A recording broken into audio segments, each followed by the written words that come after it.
Eh bien, nous allons pouvoir commencer. Bonjour à tous, merci d'être avec nous ce matin. Je me présente, je suis Manon Pinheiro, responsable d'agence du secteur Ouest. Je suis d'ailleurs ce matin accompagnée de Joseph Corsi qui va vous présenter les nouveautés Revit Architecture 2022.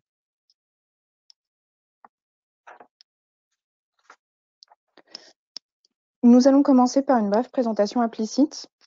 Ensuite, Joseph va vous présenter les nouveautés 2022.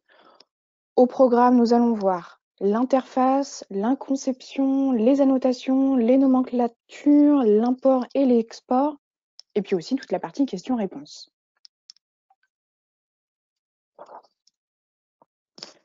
Applicite intégrateur des solutions Autodesk depuis 2006, nous comptons aujourd'hui 51 collaborateurs pour un chiffre d'affaires de plus de 13 millions d'euros. Vous nous connaissez probablement au travers de notre expertise technique. Notre rôle est simple, c'est de vous accompagner dans l'amélioration de vos processus de conception. Et puis, si vous vous demandez où est-ce que vous pouvez nous trouver, c'est extrêmement simple, c'est au plus près de chez vous. Vous avez nos différentes agences qui sont présentes sur la présentation.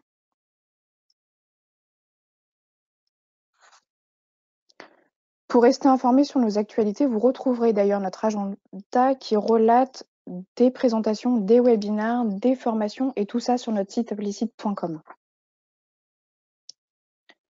Et d'ailleurs, sur notre site internet, vous pouvez retrouver notre blog technique, nos ingénieurs d'application. Alors, je ne vois pas, Joseph, la petite image. Super, je te remercie. Nos ingénieurs d'application créent régulièrement du contenu en lien avec vos problématiques ou questionnements sur les logiciels Autodesk, que ce soit sur Inventor, Revit, AutoCAD. Vous retrouverez en tout cas toutes les réponses. Applicite est d'ailleurs présent sur les réseaux sociaux, sur notre page LinkedIn nationale ou au travers de nos pages LinkedIn régionales. Vous trouverez du contenu technique, des informations Autodesk et aussi des témoignages clients. Nous mettons en ligne des vidéos sur YouTube, sur des workflows, des présentations de produits, des informations importantes qui sont d'ailleurs retranscrites sur notre page Facebook également. N'hésitez pas à nous suivre sur les réseaux sociaux. Je vais maintenant laisser la main à Joseph Corsi qui va vous présenter Revit Architecture 2022. Le micro, c'est mieux. Bonjour à tous et à toutes. Voilà, donc, ouais. Je vais vous présenter donc les nouveautés 2022. Donc, il y en a des plus ou moins grandes. Voilà, donc on va commencer.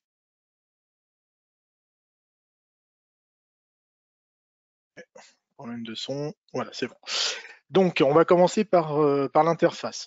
Alors, voilà tout ce qu'on va voir, hein, l'écran d'accueil, ce qui a changé sur les outils de chargement des familles, les dimensionnements, certains changements de couleur, les ajouts d'infobulles, la mémorisation de paramétrage, les suppressions d'onglets météo, ainsi de suite, ainsi de suite. Dans les conceptions, donc grossièrement les quadrillages dans les vues 3D, les phases de filtre, les phases dans les filtres de vue, la sélection multiple, l'ajout de révision, nouvelles options pour définir une vue en plan, réinitialisation de la géoréférencement et le nommage du site internet partagé par défaut. Ensuite, nous passerons dans la partie annotation, dans lequel nous verrons l'ajout possible d'un préfixe ou d'un suffixe dans les cotations, les codes d'inclinaison sur les rampes, les rotations libres des étiquettes et la possibilité d'étiqueter plusieurs occurrences. On passera dans la partie nomenclature où là il y a pas mal de petites modifications et améliorations, on va dire, et de nouveautés.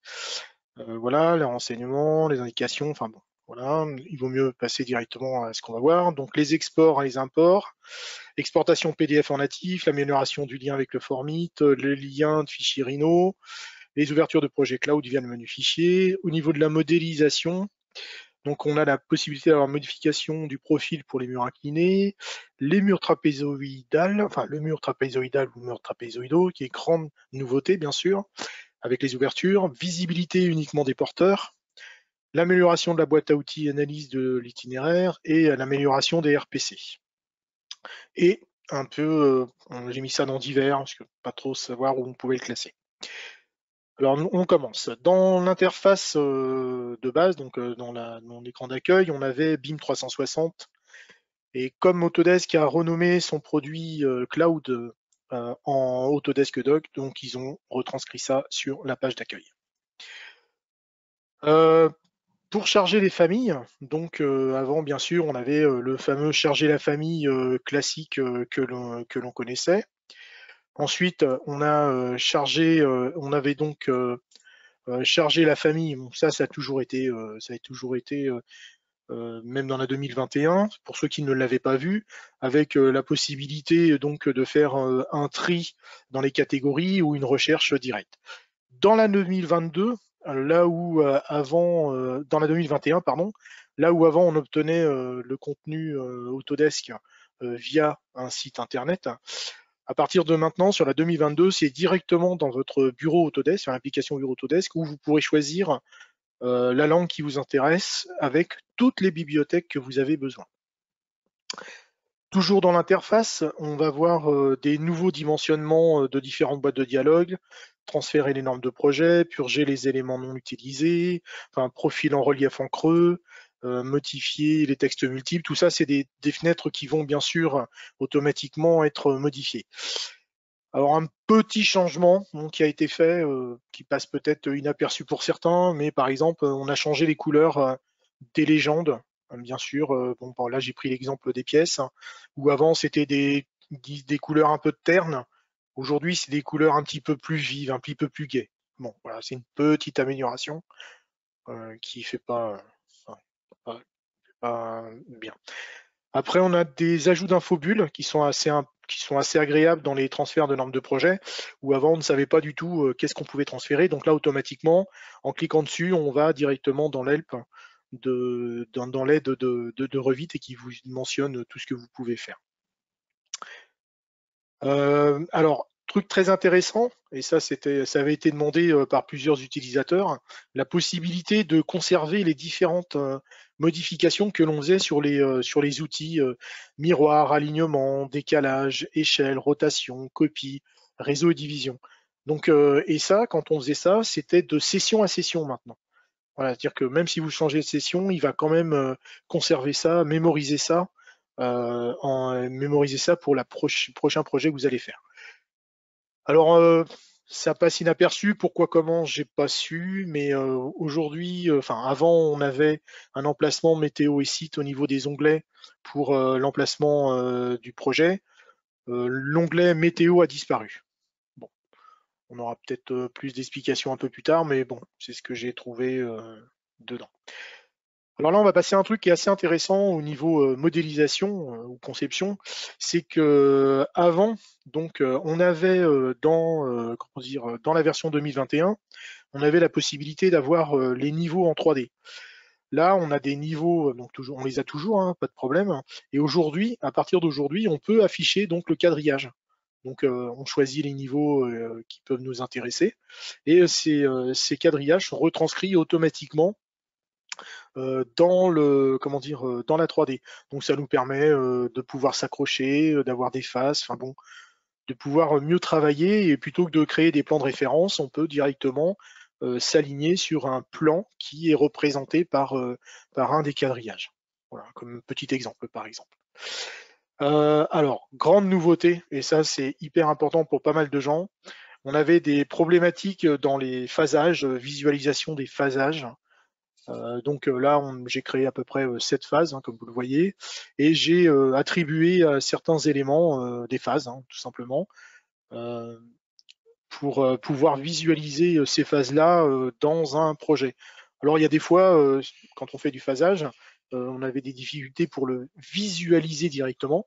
Donc là, dans les filtres, création de phases, alors c'est des phases de création, des phases de démolition, hein. C'est soit l'un, soit l'autre, ou les deux, hein, et à une création des filtres directement, et validation ou activation des filtres. Donc là, on voit mieux par rapport aux couleurs que j'ai mis, bleu et vert, les différentes phases du projet visuel.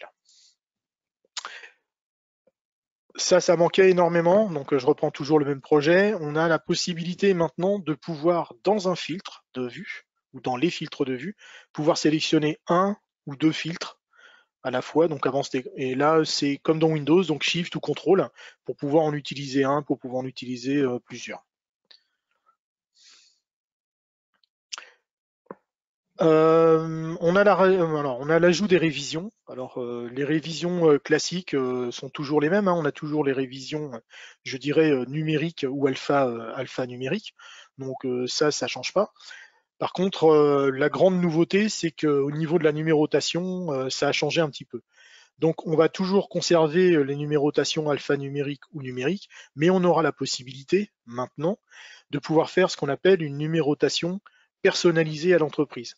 Alors, on aura bien sûr la possibilité de le nommer pour pouvoir la retrouver, donc directement dans un gabarit. Ça peut être intéressant. Ensuite, on va pouvoir lui mentionner si on veut un préfixe, si on veut donc un suffixe, le nombre de décimales de renseignement pour cet indice et surtout le numéro de départ. Voilà. Donc ça peut être très très intéressant dans des projets assez conséquents. Donc ce qu'on pourrait appeler des indices de BE ou des indices clients. Alors j'espère que la prochaine amélioration sera de pouvoir faire un filtre justement sur si c'est un indice entreprise ou si c'est un indice de base projet. Voilà, à l'intérieur de ça, parce qu'il faut qu'on le devine un petit peu. Voilà, donc sinon, voilà, pour moi, grande nouveauté importante par rapport au flot de travail que l'on a. Alors, les plans de détail. Avant, quand on faisait un plan de détail, on avait, dès lors qu'on modifiait ou qu'on supprimait la vue, pardon, dès lors qu'on supprimait la vue, le détail, automatiquement, lui, partait avec, puisqu'il était lié à cette vue de base. Donc là, je viens créer un détail. Une fois que j'ai créé ce détail, donc il vient me créer lui une vue de détail, repère 1, une vue de repère. Si je supprime donc la vue, il veut me poser deux questions, rendre la vue dépendante ou supprimer les vues de repère. Si je prends supprimer les vues de repère, donc on fonctionne un petit peu comme dans la 2021, c'est-à-dire qu'on enlève les deux vues. Deuxième solution, donc on va tout simplement venir sur la vue de repère et lui dire quelle est la zone parent. Là, on lui dit qu'on lui enlève la zone parent et j'ai la possibilité, si vous regardez bien, de supprimer le niveau 0 sans pour cela supprimer la vue de repère. Troisième autre solution, donc je conserve la vue parent, pas de problème. Et quand je vais supprimer la vue parent, on revient à ce que je disais au début, c'est qu'il dire qu'on va rendre indépendant la vue de repère. Donc je pense que c'est une bonne petite amélioration. Alors, réinitialisation du géoréférencement et nommage du site interne partagé. Alors, quand on démarre un projet avec un géoréférencement qui n'est pas forcément bon, là, bon, j'ai pris un référencement à 0,0, mais si je veux le replacer à son emplacement initial, c'était très compliqué. Aujourd'hui, on a un bouton qui permet de le replacer exactement là où il était quand on a commencé le projet. Donc ça, je pense que c'est une grande amélioration puisque ça nous permet après, derrière, de géoréférencer avec un autre plan topo par exemple et de revenir au départ. Dans la continuité, on avait quelques difficultés à retrouver ces sites internes quand on les partageait entre les différents projets. Là, on a la possibilité justement de renommer le site de base, c'est-à-dire vraiment celui qui est par défaut qui s'appelait interne. Donc on peut le nommer comme on a envie, ce qui permet d'avoir une meilleure visualisation de tous les sites que l'on a définis dans notre projet. Voilà, on le voit bien. Voilà. Au niveau des annotations, alors les annotations, quand on voulait mettre un suffixe ou un préfixe sur une ou des cotes, on était obligé de le faire une par une. C'est-à-dire qu'on mettait un préfixe ou un suffixe, mais ça marchait cotation par cotation, ligne de cote par ligne de cote. Là actuellement, donc sur la 2022, on va pouvoir donc créer une cote linéaire que j'ai appelée Géo, gros œuvre, sur laquelle maintenant on va pouvoir par défaut lui affecter soit un préfixe, soit un suffixe. Au niveau du format, pas de problème, ça fonctionne exactement comme avant, c'est juste qu'on est venu rajouter ces deux possibilités sur la cotation. Voilà, donc on va venir coter tout simplement les porteurs, comme j'ai demandé, voilà, on va le faire. Voilà. Voilà, donc ça nous permet de créer des cotes, alors des cotes essentielles, des cotes de chantier, des cotes de relevé. Enfin, voilà, ça nous permet d'avoir plusieurs types de cotes et de pouvoir faire la différence sur une vue en fonction de ces différentes codes. Les codes d'inclinaison sur les rampes. Grande nouveauté, parce qu'avant, quand on voulait mettre une code d'inclinaison sur une rampe, on était un petit peu obligé de faire une supercherie côté la main courante, mettre un sol. Enfin bon, on essayait toujours mettre un texte carrément. On a vu des clients qui mettaient un texte parce qu'ils ne pouvaient pas faire autrement. Donc là, maintenant, on va pouvoir mettre des codes d'inclinaison sur les rampes. Bon, après, on va pouvoir aussi, si on veut, les inverser, donner un sens directement. Voilà, haut, bas, un petit peu comme les escaliers. Voilà. Donc redimensionnement possible, repositionnement. Enfin, voilà, pour moi, c'est une grosse nouveauté et ça permet de mieux visualiser les choses. Voilà, redimensionnement. Rotation libre des étiquettes selon les angles. Alors, selon un angle, pardon. Donc, on avait des cotations, des étiquettes. Des étiquettes, on les mettait horizontales, on les mettait verticales, ou alors on les mettait en inclinaison par rapport à l'occurrence. Là, ils sont venus rajouter quelque chose, c'est-à-dire qu'on va pouvoir mettre un modèle et dans ce modèle pouvoir lui donner un angle. Donc, ça nous permet de donner un angle à ces cotes manuellement, mais on peut aussi, grâce à l'outil rotation, le faire aussi. Voilà, donc après on peut revenir bien sûr à l'horizontale, à la verticale comme on veut. Enfin bon, après ça permet d'avoir une maniabilité de la cote, de l'étiquette assez souple. Vous voyez, on peut en revenir en horizontal, ou en vertical. Autre petite amélioration justement sur ces cotes, qui est très importante. Par exemple, on va prendre une étiquette de base, et sur cette étiquette de base, je vais pouvoir lui affecter plusieurs occurrences identiques. D'accord, donc je vais supprimer donc ces deux étiquettes qui sont superflues pour moi et on va pouvoir étiqueter automatiquement les occurrences identiques à celle-ci. Si par hasard, alors on a aussi la possibilité de le faire soit après, soit bien pendant, en venant cocher, ajouter, supprimer un autre. Voilà, donc on va pouvoir les reconnaître. À savoir qu'on peut faire, donc on va cumuler les deux, on va pouvoir aussi, si on veut, faire une rotation de cette étiquette, ça ne changera rien. C'est pas parce qu'elle est multiple qu'elle ne fera pas le même effet.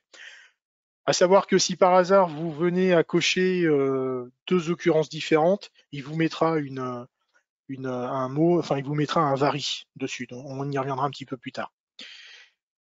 Dans la partie nomenclature aussi, alors grande amélioration, c'était un petit peu champ de foire pour rechercher des données. Donc on peut rechercher un paramètre et après on peut faire donc des filtres sur ces paramètres, soit par le type de paramètre, soit par rapport au type de discipline, par rapport à un type de valeur, est-ce que c'est des types, est-ce que c'est des occurrences. Donc ça c'est beaucoup plus facile et en plus quand on se met maintenant sur un paramètre ou un libellé, peu importe, on a automatiquement ses propriétés. Est-ce que c'est du texte? Est-ce que c'est une longueur? Est-ce que c'est une occurrence ou un type? Et grande nouveauté, maintenant pour les filtres, on peut filtrer soit par famille et type, soit par famille, soit par type. Ça manquait depuis des années, donc ça y est, c'est arrivé. On va pouvoir faire des filtres un petit peu plus sympas et éviter de faire des colonnes supplémentaires. Dans la table des valeurs, alors grande amélioration aussi. Donc la table des valeurs en elle-même ne change pas, c'est juste qu'on va pouvoir maintenant considérer dans cette table de valeurs des paramètres partagés, chose qu'on ne pouvait pas faire avant dans la 2021. Donc on est venu créer trois paramètres partagés qui est une référence, un service, un type de PC, pour faire un exemple simple.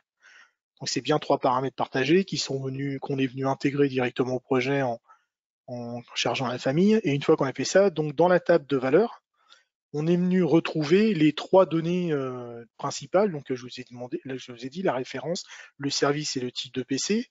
On a défini une clé commercial, dessinateur, secrétaire. Et en cochant effectivement l'occurrence, on va venir chercher la clé qui nous intéresse. Donc dessinateur, et automatiquement, vous voyez bien, c'est des paramètres partagés. Ils sont venus renseigner. à être enseignée.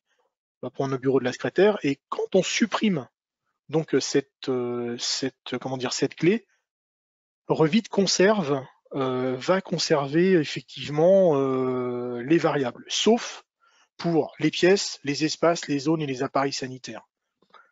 Voilà. Alors on peut le faire aussi en multi-sélection. Hein. Voilà. Pour la prochaine, alors on a maintenant la possibilité d'avoir ce qu'on appelle des nomenclatures divisibles. Alors comment cela fonctionne? Quand on a de grandes nomenclatures, hein, comme c'est le cas à l'écran, on aimerait bien pouvoir la diviser sur plusieurs feuilles. Donc qu'est-ce qu'on fait? On va venir créer X feuilles hein, que l'on a besoin. On va tout simplement venir maintenant dire à la nomenclature qu'on veut la scinder.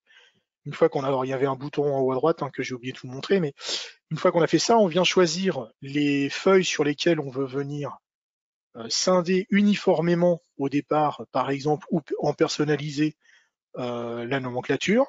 On va positionner donc cette nomenclature. On l'a fait un petit peu grande pour vous montrer exactement qu'au niveau paramétrage et configuration de cette nomenclature, vous allez voir comment ça fonctionne. Donc, on a la possibilité de formater correctement la nomenclature. Ça ne change pas de ce qu'on avait avant. La grande modification, c'est que maintenant, quand on se retrouve sur les autres feuilles, elles se positionnent déjà au même endroit et avec le même formatage. Là, volontairement, il y a une petite erreur qui fait qu'il y a une ligne qui n'a rien à faire dans cette nomenclature-là, enfin dans cette page-là, mais qui doit se retrouver sur l'autre.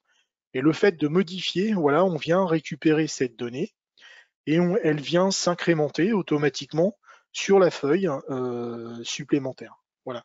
Donc là, c'est une souplesse assez agréable hein, sur ces nomenclatures. On va pouvoir utiliser des catégories, des sous-catégories de systèmes dans les nomenclatures multiples. Alors avant, en 2021, quand on faisait qu'on demandait un filtre, enfin une liste par catégorie multiple, on avait les appareils sanitaires, les équipements génie climatiques, enfin bon, on avait toutes ces catégories-là. Aujourd'hui, viennent s'additionner ou viennent s'ajouter à la nomenclature les familles systèmes, quoi. Donc les escaliers, les garde-corps, les murs, les plafonds, les sols et les toits. Mais en plus, les sous-catégories du style palier, support, volet et profil en relief peuvent être automatiquement incrémentées dans cette nomenclature. Voilà, donc aujourd'hui, tout est ouvert. On voit vraiment tout ce que l'on a mis dans un projet. Mon petite amélioration, grande amélioration, c'est selon. Aujourd'hui, quand on faisait un rapport, enfin on faisait une nomenclature et qu'on voulait l'exporter, on ne pouvait l'exporter qu'en TXT. Aujourd'hui, ils ont rajouté le CSV. Donc effectivement, ouverture directe via Excel. D'accord, voilà. Via Excel ou via OpenOffice. Hein. Il y a des ouvertures qui se font même avec d'autres logiciels. Alors l'indication varie, je vous en ai parlé tout à l'heure quand on avait donc des étiquettes, une étiquette sur laquelle on venait automatiquement matcher ou attraper deux catégories différentes. Voilà, donc par exemple, je vais prendre l'exemple sur une nomenclature. Alors ça fonctionne dans les propriétés, dans le panneau de propriété aussi. Hein. Par exemple, avant en 2021, quand on avait une nomenclature comme ça, de ce type-là, où on ne demandait pas le détail d'occurrence, on ne savait pas dire si une case était remplie ou elle était, enfin, elle était remplie ou elle était vierge. Alors elle était remplie, mais de différentes valeurs, ou elle était pas remplie parce qu'il n'y avait rien. Aujourd'hui, voilà, le fait de mettre un vari, on sait que la colonne a quand même un item à l'intérieur. Voilà, donc on a la possibilité, vous voyez, donc on voit bien vari, hein, parce qu'il y a plusieurs il est dans plusieurs niveaux, il rentre dans plusieurs pièces ou il va à plusieurs pièces. Comment on fait pour modifier cette valeur varie? Parce que des gens veulent peut-être mettre autre chose. Donc, on va dans Gérer, les paramètres supplémentaires, indication de valeur multiple en bas. Et voilà, on vient soit afficher en tant que multiple, donc varie, soit on vient afficher un texte personnalisé en fonction de ce que vous voulez faire chez vous, dans votre entreprise et dans votre gabarit. L'export PDF. Alors, très grande nouveauté puisqu'avant on utilisait PDF Creator, PDF Content, enfin plein de petits logiciels d'imprimante autres comme Microsoft ou PDF. Aujourd'hui, dans l'export, on a directement l'export PDF. Alors si on regarde bien, ça ressemble comme deux gouttes d'eau à ce qu'on a dans l'impression. Donc on a toujours la plage d'exportation, hein, la fenêtre actuelle, la partie visible ou alors multifeuille. Là où ça diffère un petit peu, c'est qu'au niveau de la configuration de l'export, on a deux possibilités. Soit on va combiner les vues et les feuilles dans un seul fichier unique. Donc dans ce cas-là, pas de problème, on va lui indiquer un nom de fichier. Sinon, on va pas combiner les feuilles, donc c'est-à-dire qu'on va avoir les feuilles les unes derrière les autres, donc simple, mais on va passer par ce qu'on appelle une règle d'attribution de nom. Donc cette règle d'attribution de nom, on va pouvoir lui dire, ben voilà, au départ, je veux le type, le nom de la vue, enfin bon voilà, ça c'est des exemples, hein, en fonction des champs disponibles. Donc ça va vous faire une liste exhaustive avec ce que vous avez mis devant. Donc on retrouve toujours les tailles, hein, si c'est du vectoriel, du raster. Enfin, cette partie-là, c'est la même partie que pour l'impression. Grosse amélioration, enfin moi je trouve, grosse amélioration du lien avec Formit, hein, malgré qu'elle soit pas forcément encore, comment dire, à mon goût. Sur la 2021, on avait donc un complément qui venait s'ajouter, qui était un import Formit to Revit, donc l'importation de l'objet Formit dans Revit, et la conversion d'une famille Revit dans Formit. Aujourd'hui, dans la partie 2022, donc on a toujours dans les compléments la conversion RFA vers Formit, ça n'a pas changé. Par contre, voilà comment cela fonctionne pour importer maintenant le fichier Formit. Donc là, je vais vous faire un exemple très simple, hein. On va choisir une dalle, on va venir ajouter juste un volume. Je suis venu faire une esquisse 3D. On peut lancer Formit avec les objets Revit visibles ou alors uniquement les objets sélectionnés. Donc là, je suis parti avec un objet sélectionné, hein, juste une dalle. Donc Formit, pour ceux qui ne le savent pas, c'est la copie conforme de SketchUp, hein. Par contre, c'est inclus directement dans l'AEC, donc ça évite d'acheter ou d'utiliser un autre logiciel, et au niveau, vous allez voir, compatibilité, elle est quand même là. Donc je viens tout simplement faire un petit volume, hein. Bon voilà, un volume dans lequel on va pouvoir lui mettre des cotations. Donc ça c'est vraiment du SketchUp, hein. Il n'y a pas à le cacher, hein. C'est vraiment la même chose. Une fois qu'on a fait ça, le petit truc à savoir, c'est qu'il faut revenir dans Revit et venir à ce moment-là créer un volume in situ. Voilà, là ça permet. Si on ne fait pas ça, on ne va pas pouvoir récupérer les faces de l'objet Formit. Une fois qu'on a fait ça, donc on va pouvoir réintégrer pardon, l'objet Formit dans Revit, et voilà. Donc ce que je vous disais, c'est qu'actuellement, si on prend mur par phase, voilà, ça fonctionne correctement, il n'y a pas de problème. Petit bémol à ça, par contre, donc ça c'est très intéressant, mais il y a un petit bémol, et le voilà. C'est-à-dire que maintenant, je vais venir tout simplement faire une modification sur ce volume, hein. Donc on va l'étendre, on va l'augmenter un petit peu en demi hauteur. On va lui rajouter sur le côté une petite ouverture, hein. On sait, c'est pour vous montrer qu'on se rapproche vraiment du logiciel SketchUp pour ceux qui en doutaient un petit peu. Voilà. Donc on va faire cette petite ouverture. Voilà, petite réservation toute simple. Voilà. Et une fois qu'on a fait ça, donc on va pouvoir, par l'intermédiaire justement de ce bouton-là, exporter dans Revit. Là où, voilà le petit bémol. Le petit bémol, c'est qu'il va conserver, malheureusement, les deux entités. Donc, à nous de venir supprimer l'entité principale, enfin l'entité de départ, pour comment dire, pour récupérer la le nouveau volume. Alors maintenant, on a la possibilité de lier les fichiers Rhino, hein, chose qu'on ne pouvait pas faire avant. Donc maintenant, directement dans le lien CAO, on a les fichiers Rhino, comme vous le voyez sur l'écran. Et on a aussi, plutôt que de repasser sur la page d'accueil, dans le menu fichier, la possibilité d'ouvrir un modèle sur le cloud. Voilà, donc c'est juste une petite amélioration, hein, c'est pas une nouveauté. Pardon. On avait un gros problème lorsque, sur la 2021, on venait tout simplement créer un mur incliné. C'est qu'une fois que ce mur était incliné, on n'avait pas la possibilité, comme dans les murs de base, de pouvoir modifier le profil de celui-ci. Aujourd'hui, voilà, on va avoir cette possibilité. Voilà, c'est arrivé. On a, une fois qu'il est incliné, la possibilité de lui donner donc un profil différent de son origine, hein. Donc voilà, donc grande nouveauté, vraiment grande nouveauté dans cette version-là. Voilà. Grosse nouveauté. Donc maintenant, dans Revit, on a la possibilité de faire des murs un mur trapézoïdal ou conique, et ensuite on va voir les ouvertures qui vont avec. Bon, c'est ce qu'on appelle un fruit, hein, pour certains. Donc voilà, donc on va venir tout simplement de base venir dessiner un mur. Donc ça c'est classique, hein. Et ce mur-là, maintenant, on va venir tout simplement en créer un nouveau. Donc, on va venir simplement le dupliquer hein, pour créer un mur avec un fruit. Après, le nom, et vous mettez le fruit que vous voulez. Et le plus important, pour que ça fonctionne, pour que le trapézoïdal fonctionne, il faut venir dans la structure, et dans la structure, un petit peu comme dans les sols, venir lui dire qu'on a une partie variable. Donc là, on a choisi la partie porteuse. Voilà, et automatiquement, on a ça qui apparaît et qui nous donne des angles, et des angles intérieurs, des angles extérieurs par défaut. C'est-à-dire que quand je prendrai ce mur-là, par défaut, j'aurai ces angles-là. On aura la possibilité, bien sûr, donc voilà, on avait incliné, maintenant on a trapézoïdal. Il va récupérer les variables que l'on avait mis dans le type, mais on aura la possibilité manuellement de venir lui donner des angles. Alors des angles externes, des angles internes. Comment dire, il n'accepte pas bien sûr les valeurs négatives, hein, ça c'est logique. Hein. Mais voilà, on va pouvoir jouer avec ces fruits et ces différents angles internes, externes. Voilà. Donc on voit bien que c'est bien le porteur qui varie et non pas le reste. Voilà, on va venir maintenant y importer, enfin y mettre des ouvertures. Donc on va mettre une porte et une fenêtre. Hein.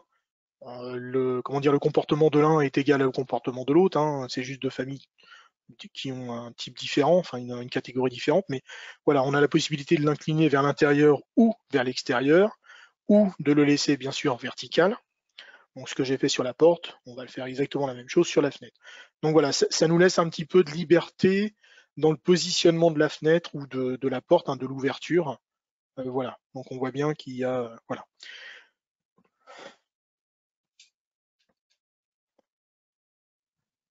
Alors par contre, par rapport à ce qu'on avait vu dans le mur incliné, impossibilité pour le moment de modifier son profil. Ça viendra sûrement par la suite. Hein. Grosse nouveauté aussi, là c'est on va pouvoir directement visualiser uniquement le porteur du mur. Là actuellement, on voit à l'écran que j'ai le porteur, enfin les différentes couches, hein, l'isolant, l'enduit intérieur, l'enduit extérieur, la finition intérieure. Là, on aura la possibilité, tout simplement, dans le comment dire, dans le remplacement de visibilité, de lui dire je veux que tu me supprimes ou que tu me masques par contre toutes les couches non porteuses. Donc vous voyez, on va cliquer, on va faire un appliquer et effectivement les couches non porteuses ne sont plus visibles. Le petit bémol, parce qu'il y a un petit bémol quand même, c'est que cette fonctionnalité n'est possible que en vue en plan. Dès lors qu'on est en coupe ou qu'on est en 3D, pour le moment, on n'a pas cette possibilité. Donc on va attendre, hein, je pense que cette possibilité viendra par la suite. Hein. Donc, mais pour le moment, déjà en vue en plan, on a la possibilité de n'avoir que le porteur. L'amélioration de la boîte à outils analyse de l'itinéraire. Donc avant, on avait dans le Revit 2021 un petit plugin qui s'appelait People Flow Toolkit. Aujourd'hui, donc analyse de l'itinéraire. Aujourd'hui, il est directement positionné dans l'analyse de l'itinéraire. Donc qu'est-ce qu'on a? On a toujours la trajectoire de déplacement, ça ne change pas. Ce qui change, c'est qu'aujourd'hui, on peut faire une trajectoire multiple. Donc en fonction des données du local, il va pouvoir nous proposer plusieurs cheminements. On va pouvoir lui donner le sens de ce qu'on appelle unidirectionnel de sortie ou d'entrée, enfin plutôt de sortie de la pièce. C'est-à-dire que si j'ai une porte avec un indicateur rentrant dans cette pièce, il ne le prendra pas. Ensuite, on aura la possibilité de mettre un contenu, ce qu'on appelle un contenu des personnes, donc c'est tout simplement un obstacle. Hein. Donc par rapport à cet obstacle, il va pouvoir calculer le système de sortie. Et ensuite, là, on se retrouve donc avec une grille spatiale, alors qui correspond tout simplement aujourd'hui à ce qu'on appelle le Covid. Hein. Donc, c'est comment dire, c'est la distanciation. Voilà, donc c'est tout simplement la distanciation sociale agrémentée. Donc qui est positionnable. Donc ça va nous permettre de disposer rapidement les objets dans une pièce pour une distance pour les distances recommandées quoi. Voilà, donc on va pouvoir le carré représentant justement le paramétrage de distanciation. L'amélioration des RPC. Alors là, il y a pour ceux qui l'utilisent, il y a une amélioration qui est quand on regarde qui est assez amusante, hein, mais Et vous allez voir. Donc, on va prendre tout simplement un RPC, hein, on va prendre une femme, tiens, pour changer un petit peu, on prend toujours des hommes, donc je vais prendre une femme. On va venir le positionner, donc voilà, bon, jusque-là, pas de modification, hein, donc on va faire le choix de Cynthia ou de Lindy ou de ce qu'on veut. Donc là, voilà, ça jusque-là, pas de changement. Là où ça vient changer, c'est que d'un RPC, on va pouvoir en créer d'autres. Alors je m'explique. Là, par exemple, je suis parti d'un personnage et je vais venir créer un type que je vais appeler voiture 1, par exemple. Voilà, une fois qu'on a créé donc on a créé ce type, on vient dans les apparences de rendu et dans les apparences de rendu, Autodesk nous a déjà mis quelques RPC de base. Donc voilà, je vais choisir une voiture, hein, peu importe. Voilà, donc là je suis venu choisir une Chevrolet, hein, pour pas la nommer. Voilà, et automatiquement, ce que fait Revit, c'est que eh ben, il va nous la remplacer. Donc on voit bien que le RPC a été changé. Alors non seulement, bien sûr, il nous le change en 3D, mais il va aussi nous le changer au niveau linéaire, c'est-à-dire au niveau ombrage et profil. Donc quand on va se mettre bien sûr en plan, on va s'apercevoir qu'on aura effectivement le contour de l'objet. Voilà, donc jusque-là, voilà, il y a pas trop de problème. Là où ça se corse un petit peu, où il faudra voir si par la suite ça changera, c'est que par exemple, on va charger le fameux fichier coccinelle RPC, dans lequel lui contient la 2D, enfin ce qu'on appelle le carton 3D, et comment dire, une silhouette 3D. Je vais faire exactement la même chose, donc je vais changer, voilà, je vais mettre Honda. Le seul petit bémol, c'est que comme c'est un élément 3D, il ne va pas changer l'élément 3D. Lui, ce qu'il va, c'est juste changer la visibilité de l'objet et le fameux carton 3D que l'on voit à l'écran. Donc effectivement, il va bien changer, comment dire, la visu de l'objet, mais en 2D. Il faudra, si vous voulez le faire tout seul, venir chercher une silhouette 3D ou de l'objet en question. Voilà. Donc ça, c'est juste le petit bémol, mais bon, c'est une grande amélioration quand même, où avec un seul RPC, on est capable d'en faire plusieurs. Enfin, grande amélioration, on va dire. Voilà, aujourd'hui, quand on avait des RPC, ils avaient un comportement qui était toujours le même. Donc là, vous allez voir trois comportements différents. C'est-à-dire qu'actuellement, le RPC, eh ben, on arrive à tourner autour, donc on fait fi un petit peu de l'objectif. Et là, par contre, on a trois modes. Donc on va voir le mode classique qui est l'apparence, ce qu'on appelle billboard, hein, qui lui fait que le RPC regardera toujours la caméra, quelle que soit l'orientation dans laquelle on va se trouver. Voilà. D'accord. Ensuite, on a la deuxième possibilité qui est utiliser l'apparence du rendu qu'on connaît, et on va pouvoir donc masquer ou ne pas afficher les RPC directement dans nos impressions. Donc, je pense que c'est quand même pas mal pour ceux qui font pas mal de rendu. C'est assez simple. Bon, dans le divers, donc c'est tout ce que je vous ai dit, hein, que je savais pas trop où classer. Donc au niveau des murs rideaux, maintenant possibilité d'étiqueter les menus. Donc ça manquait. Maintenant, ça y est, c'est fait, on va pouvoir. Alors bien sûr avec les étiquettes multiples ou simples, hein. Les vues partagées. Alors en vue partagée, avant on n'avait que des vues 3D, ou maintenant on peut partager des vues 2D. Donc ça aussi, très agréable quand on doit travailler avec un client. Les plans de référence dans les formes 3D. Alors quand on apporte une forme 3D, on va pouvoir récupérer les plans de construction qui sont à l'origine, qui sont à l'intérieur de cet élément-là. Ça va nous permettre de nous accrocher, de nous aligner, enfin bon, plein de choses. Donc ça, c'est très très intéressant aussi. Alors, amélioration de l'export des petites occurrences en DWG pour les échelles supérieures à 1/200e. Alors avant, quand on faisait un export, qu'on était au-delà du 200e, on avait tendance, enfin Revit avait tendance à perdre les petits objets, les petits traits, enfin voilà. Aujourd'hui, ça sort vraiment à l'identique. Il y a des nouvelles catégories qui sont apparues, hein, hors infrastructure. Alors vous avez 8 nouvelles catégories. Vous avez les équipements de services alimentaires, les équipements médicaux, la protection contre les incendies, la circulation verticale. Alors par exemple l'ascenseur, hein, on pourra le mettre maintenant dans une catégorie circulation verticale. Les appareils visuels, la signalisation, les aménagements. Les structures temporaires, style étaiement, échafaudage, et ainsi de suite. Alors à savoir que toutes ces nouvelles catégories, elles vont pouvoir être découpées dans les vues et elles peuvent être quantifiées, étiquetées et exportées. Donc voilà, c'est assez agréable. Dans les nouvelles catégories infrastructures pour être chargées, donc créées, on a les routes, les culées, les roulements, les piles. Enfin bon, voilà, vous avez toute la liste qui est là. Pour ceux qui font un petit peu d'infrastructure, on a ces nouvelles catégories, comment dire, qui apparaissent. Ensuite, on va avoir l'ajout de l'export au format STL dans les boîtes de dialogue export CAO. Avant, c'était un petit complément, enfin un petit plugin qui se mettait dans les compléments. Aujourd'hui, c'est directement intégré dans l'export. Alors, on a l'ajout des codes de mur incliné. Alors, avant, quand on était en version 2021, quand on cliquait sur un mur incliné en coupe, on n'avait aucune code qui apparaissait. Aujourd'hui, en 2022, le fait de cliquer dessus, on va pouvoir modifier l'angle, on va pouvoir modifier la hauteur. Donc ça, c'est un gain quand même. Bah, qui dit nouvelle version de Revit dit nouvelle version de Dynamo. Hein, on passe à la 2.10 et en plus de Dynamo, comme de couramment, on a 77 nouveaux nœuds qui apparaissent dans cette nouvelle version Dynamo. Voilà. Donc si vous avez des questions, voilà, on attend vos questions et on va essayer d'y répondre. Oui, merci Joseph pour ta présentation. De rien. Alors, est-ce que nous avons des questions? Pour l'instant, je ne vois rien. C'est que tout était clair, pour le Tout côté avait l'air d'être positif. clair, c'est bien, tout est positif. On a bien fait notre job, alors c'est bien, impeccable. Donc moi je vais vous remercier de nous avoir suivis déjà. Hein, et puis n'hésitez pas à aller voir notre site internet, notre blog et ainsi Alors les attends éléments Joseph, j'ai une OSS question.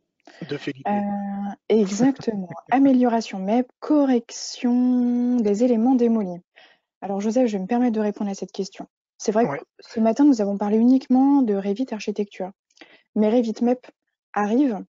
Joseph, si je dis pas de bêtises, c'est juin, c'est juillet?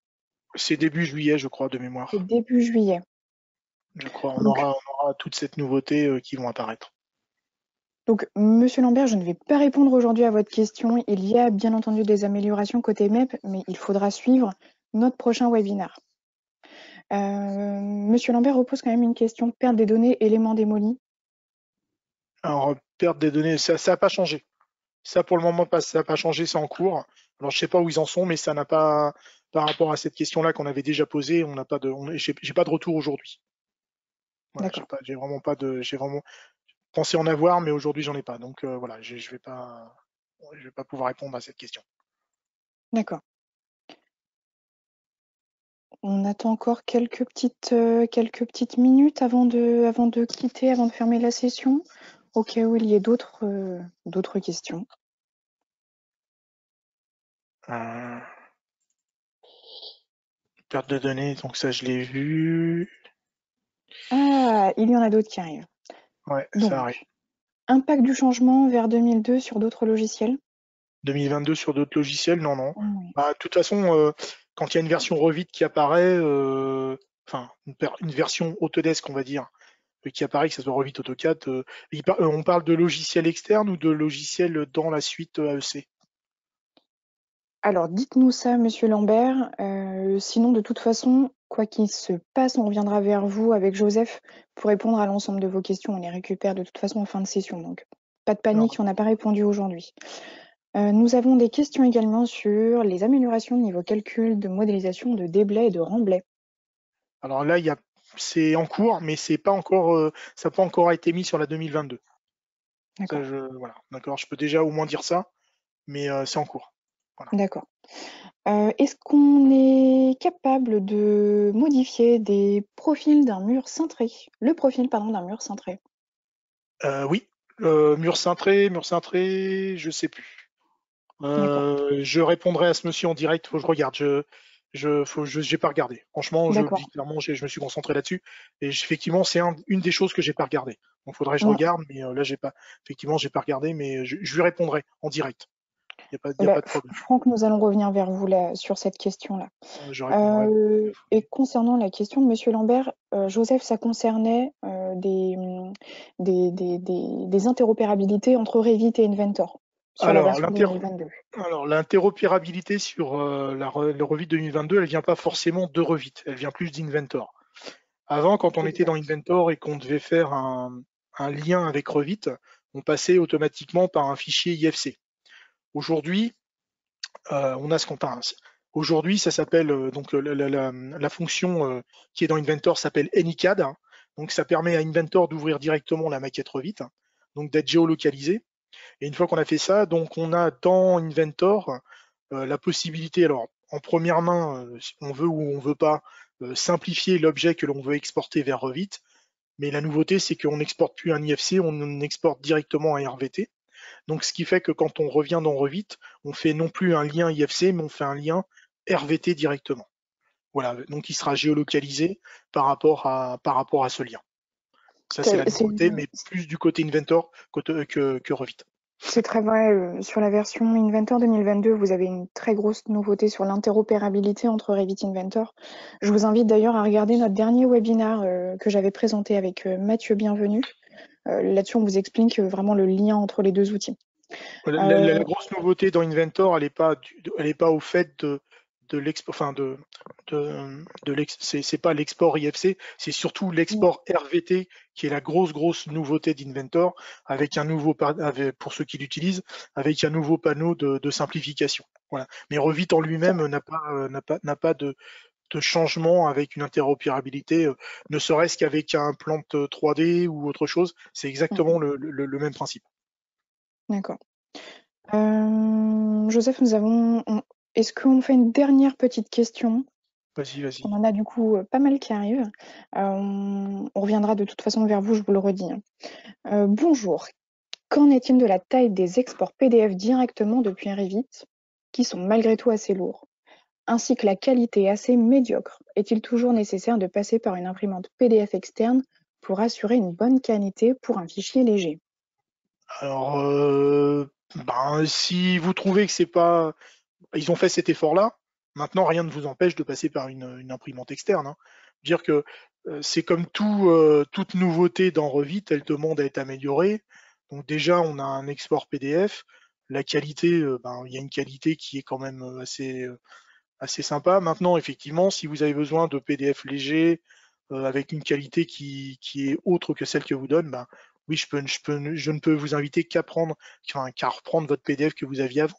Mais ça va amener à modification et amélioration comme tous les outils qu'il y a dans Revit. Alors sûrement dans un futur patch, il y aura sûrement une amélioration qui va arriver. Voilà. Mais là, D'accord. voilà, voilà, ce que vous donne Revit, c'est ce PDF-là, il ne vous convient pas, ben, vous pouvez passer par un autre, il n'y a pas de problème. Bon, on s'arrête là, Joseph, pour les questions. On en a d'autres, ne vous inquiétez pas, on revient semaine prochaine avec réponse à toutes vos questions. Et pour la dernière question que nous venons de traiter, n'hésitez pas à nous envoyer un petit bout de fichier pour qu'on regarde, pour qu'on aille un peu plus loin dans cette démarche de recherche avec vous. Je vous remercie à tous d'avoir été présents avec nous ce matin. Merci beaucoup. Et puis, je vous dis à très bientôt pour le prochain Non, webinaire. au revoir. Au revoir.